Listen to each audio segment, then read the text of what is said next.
Hello friends, मैं हूं doctor कंचन मित्तल और आज हम बात करेंगे कॉन्स्टिपेशन के बारे में। अगर आप हफ्ते में 3 बार भी पॉटी नहीं जा रहे हो, आपका पेट हफ्ते में 3 बार भी साफ नहीं हो रहा, इसका मतलब आप कॉन्स्टिपेटेड हैं। या फिर पॉटी करते वक्त आपको कोई परेशानी हो रही है, पॉटी काफी सख्त बॉल्स के फॉर्म में आ रही है, तो इसका मतलब भी आपको कॉन्स्टिपेशन है।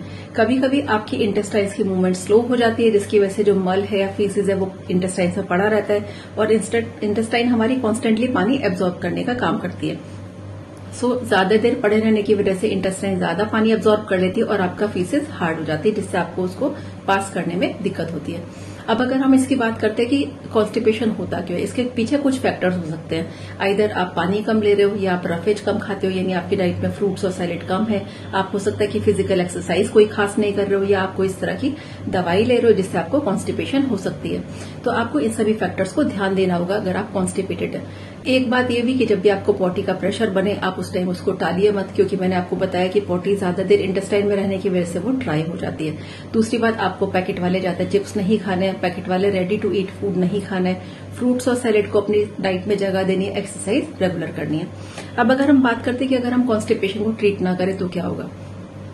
कॉन्स्टिपेशन होगा, आपको पॉटी करते टाइम डिस्कम्फर्ट होगा, आपको हो सकता है कि फ्यूचर में कुछ फिशर या पाइल्स इस तरह की प्रॉब्लम का सामना करना पड़े। कई बार रेक्टल प्रोलैप्स भी होने लगता है, यानी आपकी जो पॉटी की जगह है, एनस है, वहां से रेक्टम थोड़ा सा बाहर आने लगता है। कई बार फीकल इंफेक्शन भी एक टर्म होती है जिसमें पॉटी आपकी इंटेस्टाइन में भरने लगती है, तो आपको उसमें काफी डिफिकल्टी का सामना करना पड़ सकता है। अब अगर हम मेडिसिन बख्श की बात करते हैं तो फ्रेंड्स मैं आपको बताना चाहती हूँ, होम्योपैथिक में कई केसेस ऐसे रिजॉल्व होते हैं जहाँ पे स्पेशली पेरेंट्स मेरे पास आए, उन्होंने बोला कि बच्चे को हमें एनीमा ही लगवाना पड़ता था, जिसके बाद बच्चे की हम पॉटी क्लियर करवा सकते थे। बच्चे को 7-7, 8-8 दिन तक स्टूल नहीं पास होता था। ऐसे केसेस में फ्रेंड्स एल्यूमिना बहुत अच्छा काम करती है। पेशेंट से कंप्लेन करते हैं बच्चे को पॉटी की अर्ज ही नहीं होती, या फिर पॉटी बहुत दम लगा के बच्चा पास करता है। ऑल्दो पॉटी सॉफ्ट होती है लेकिन वो मुल्तानी मिट्टी की तरह स्टिकी होती है।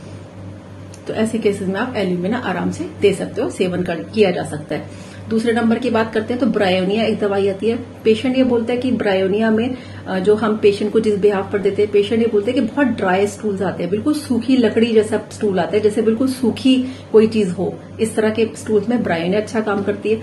कई पेशेंट से बोलते हैं कि भाई हमारा तो पैटर्न ही ऐसा है कि बाहर का ही खाना खाना पड़ता है। कुछ लोग अल्कोहल का भी सेवन करते हैं, बहुत ज्यादा मिर्च मसाले खाते हैं, तो ऐसे केसेस में नक्सवोमिका बढ़िया काम करती है। नक्सवोमिका पेशेंट ये कंप्लेन करता है कि हमें पॉटी आती तो है, पेट ढंग से साफ नहीं होता। कई बार उनको प्रेशर बनता है लेकिन पॉटी तब भी आती नहीं है, खाली फीलिंग बन के रह जाती है। अब कई बार क्या होता है कि फीकल इंफेक्शन होने लगता है कि पेशेंट को बिल्कुल भी पॉटी का प्रेशर ही नहीं बनता, पता चला हफ्ते भर तक पॉटी नहीं आई, और जो आपकी लार्ज इंटेस्टाइन होती है उसमें पॉटी बॉल्स के फॉर्म में इकट्ठी हो जाती है।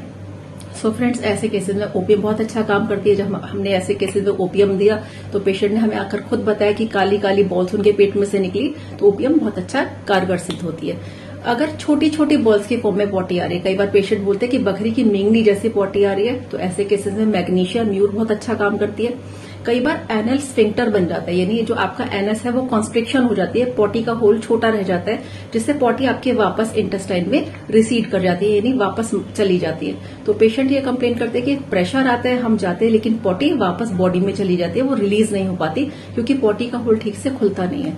तो ऐसे केसेस में फ्रेंड्स साइलिशिया बहुत अच्छा काम करती है। इनमें से कोई भी दवाई अगर आप ट्रायल बेस पे लेना चाहते हो, आप 30 पोटेंसी में दिन में 3 बार लीजिए।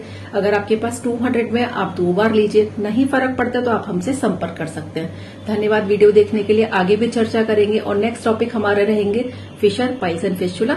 धन्यवाद।